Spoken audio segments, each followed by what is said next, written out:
Chris, des souliers Under Armour. Ouais, c'est ce que j'ai pris ça.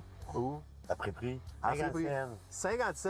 Ah ouais. Chris, dans le fond, vous n'avez pas besoin d'argent. Moi, je donne du cash. Dans le fond, ils n'en ont pas besoin. Hein. Un peu partout. Tu sais, vous êtes pauvres, vous savez comment genre survivre avec pas d'argent. Hein? Le bijoutier Julien Duguay assure que sa web-série a permis de sortir 6 personnes de l'itinérance, mais le projet en lui-même fait réagir les intervenants du milieu, entre autres concernant le consentement libre et éclairé qui est remis en doute.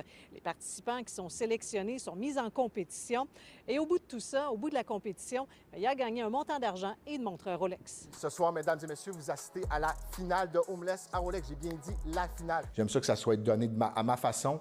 Peut-être que c'est pas la bonne. Le privé a beaucoup de fonds, puis je pense que vous le voir, j'ai de l'argent, j'en ai plein, ça me fait plaisir. Je vais aller la dépenser à Vegas sinon. Quand on donne un consentement comme ça à l'avance, sans savoir quelles vont être les épreuves, qu'est-ce qu'on va me demander, le consentement éclairé n'est pas là. Puis il y a aussi l'aspect que si je suis vraiment en grande difficulté financière puis qu'on me fait miroiter un 10 000 bien, je suis peut-être prête à faire des choses que je n'aurais pas fait. Celui qui est derrière le projet a dit avoir permis de mettre en lumière un phénomène qui est peu connu, l'itinérance cachée. Il estime également que s'il fait autant réagir aujourd'hui, c'est parce qu'il n'est pas passé par un organisme officiel. Le monde nous disait « va aider, utilise ton argent pour aider ». Mais c'est parce qu'on était perçus comme les méchants parce qu'on vend des articles de luxe. Là, c'était notre première fois qu'on s'attaquait à l'itinérance. Puis on a vu que l'itinérance, c'est très controversé. Puis il y en a qui se l'approprient beaucoup.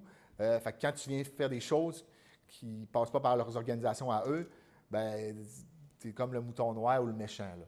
Le seul mérite que je pourrais trouver, c'est que pour une fois, on parle d'itinérance cachée au lieu de parler d'itinérance visible, mais c'est fait de manière tellement malhabile que, en fait, ça nuit aux propos plutôt que de l'aider. La web-série en est maintenant à sa 2e saison et un intervenant de Lévis comptant près de 20 ans d'expérience y a pris part également. Ça a toutefois eu un impact sur lui aussi puisque son employeur a rompu son lien d'emploi avec lui en début de semaine. C'est une décision qu'il a prise. Lui était intervenant, ça concernait lui, son employeur.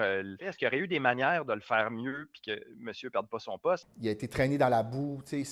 Au lieu de regarder son parcours dans son ensemble, tous les gens qui a aidé, les centaines de milliers de personnes qui a aidé, genre, on vous regarde seulement 2 mois de parcours. Alors, si les réseaux sociaux ne sont pas la meilleure façon d'aider les personnes en situation d'itinérance, il y a possibilité de faire appel directement aux organismes qui sont déjà en place ou en offrant de son temps, par exemple.